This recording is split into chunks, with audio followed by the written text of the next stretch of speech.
All right, Shalom. I want to give all praises, honor, and glory to Yahweh, Ba'ashem Yahushua. Double honors to the apostles of GMS and the sincere Shalom. To the brothers out there pushing this truth and sincerity. And I pretty much want to get into our topic, into the topic about our people really being spoiled.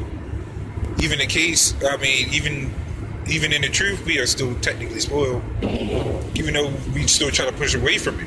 Because of course, with Jake, we're gonna like certain things. Even I do. I get into some materialistic things that I still haven't let go from the past. But I mean, that's just naturally how we are.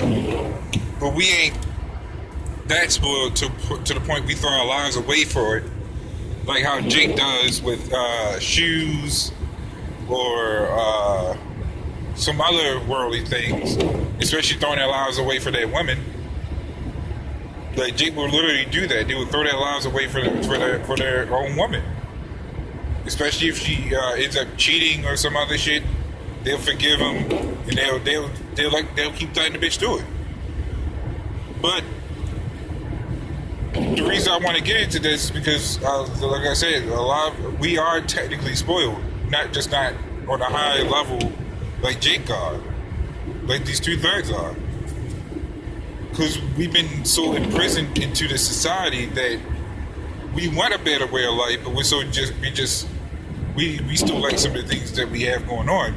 Well, primarily because the Lord set it up that way, so we wouldn't be all completely strict on certain things. Because at this point, you got to have some form of fun in the truth. Even if it's just sometimes just to kick back and wind down, because we gotta have a balance. But when you look at the state of our people, we look back on ourselves saying that we did the exact same shit, probably just not as bad. But when you're not in the part of the truth, it's just as bad, really. That's why like I said, when you read Isaiah 42 and 22. Where it talks about our people being robbed and spoiled, hidden in prison houses, and did none save restored, really. There was another scripture like that. I forgot which one it is. I think it's Jeremiah 8 and 11. When they say peace, peace, but there is no peace. I may have it wrong. But none of these 2/3 are saying restored. They ain't looking for a better way of life. They ain't looking to be delivered out of this place that afflicts themselves. They enjoy the captivity that's being placed in front of them as an illusion. Not even knowing that they're in the captivity, where they had to get up, work for cheap labor, get a couple $100 just to get a couple hundred pair of shoes. So I get a couple $100 pair of shoes. It's a never-ending cycle, because Esau knows that our people like to spend. We like luxurious things. Esau don't buy luxurious things like that. He may buy like a big mansion or some shit like that. But if you ever look at the stuff Esau has, and I'm talking about full-on Esau, I'm not talking about Jake with that so-called white skin. You look at plain old Esau, he doesn't buy anything expensive. That's why you'll hear in a song I heard recently, I forgot the name of the song, but the nigga was saying that I don't spend money because the white folks don't. Why is that? Because Esau really has no flavor in the things we like. That's why when you have like gold necklaces or some type of high selling shit, who's the number one up there? It's us that's buying it. And we're so complacent with the things that Esau throws in us, because he knows that we're gonna buy and spend and we're gonna shut the hell up. But he wasn't expecting, or he was expecting some rebellion within his own captivity, within his own kingdom. which would be the hopeful elect. That's why he tries to send out taskmasters to try to infiltrate and make the truth into some type of game to disrupt everything. But you can't disrupt the Lord's work. You can't disrupt what the Lord has set in motion. Hell, he's been setting this. The Lord Yahweh Shah has been setting this work in motion before we even got here. That shows how much little power Esau really has. Esau has a lot of power to us, but unto the Lord, he has technically none. That power was given to him, and it can be taken away, which it will be. But Esau plans out all these little toys, and it's just gonna come back to backfire on him. That's why when you read Micah 2:1, it says, "Woe to them that devise iniquity." Why is that? Because Esau is always devising iniquity.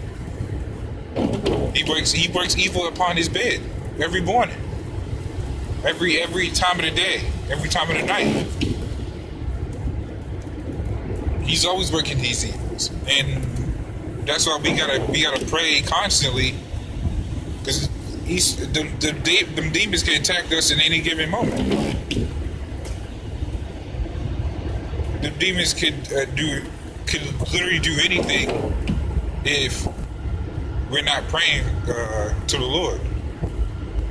That's why you gotta have that Ephesians 6:13, where it says, "Put on the whole armor of Yahweh." Why? Because we're nothing without Yahweh. Without Yahweh Shah. That's why Esau freely does what he does, because the Lord lets him have that power. Without that power, he is nothing. And you see his power actually dwindling away, with his infrastructure falling, everything, the government shut down, which of course is all a part of the agenda. But what he doesn't know is that chip is going to fail. That he's not going to be able to chip everyone. That he's not going to be able to escape his own downfall. Because what Esau has done to us is spoiled us to the point that we don't want to wake up. Robbed us of our identity to the point where we're content with being so-called African and American, which it makes no sense on how you can be two nationalities at one. And it's still to the point that he's even confusing his own people.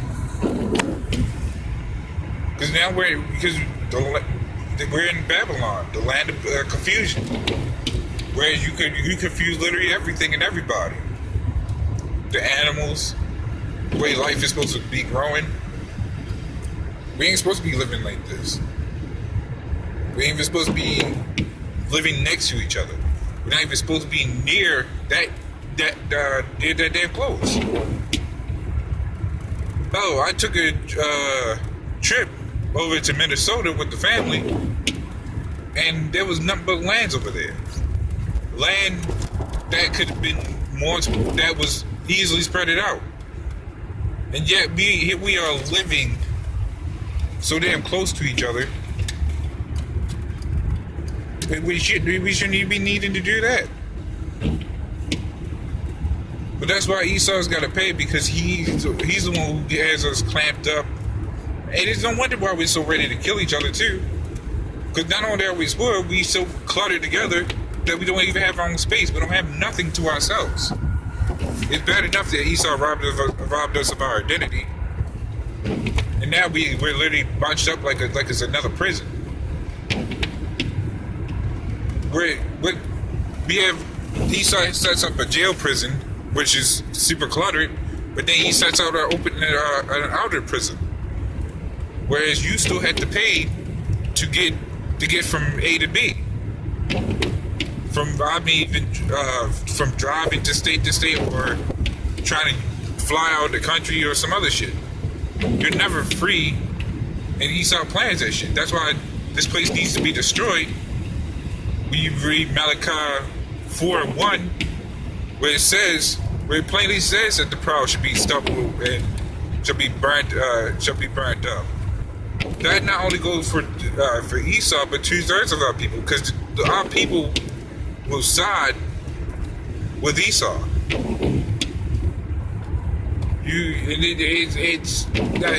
ain't going to say just siding with Esau, but you have a lot of our people that are just too dang proud. Whether they be a 2/3 of the world, or they 2/3 of trying to of being an Israelite. Because you have Jake that know they're Israelites and are still 2/3 being proud in their wicked ways. So the Lord's going to correct all that, flush all that corruption out of our heads, and we're going to have a better way of life. We won't have Esau over our necks. We're going to have our foots on his necks. And our people won't be so damn far gone to the point they don't even understand who the hell they are. So with that, I just wanted to say Shalom and death to Babylon.